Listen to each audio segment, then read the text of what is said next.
নমস্কার বন্ধুরা, আজকে আমি আমের পাটিসাপটা বানাবো। তার জন্য আমি 3টা পাকা আম নিয়ে নিয়েছি।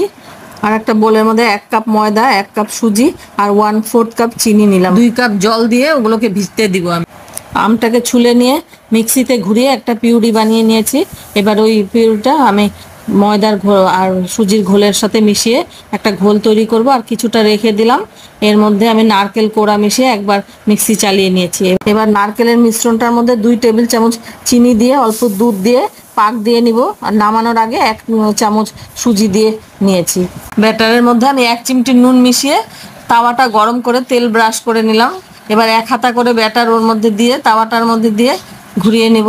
নিয়ে পুরটা ওর মধ্যে দিয়ে দিব। এক পিঠটা অল্প ভাজা ভাজা হয়ে গেছে উপরটা, তখন আমি এটাকে উল্টে উল্টে নামিয়ে নিব। এবং দারুণ টেস্টি এই আমের পাটিসাপটা।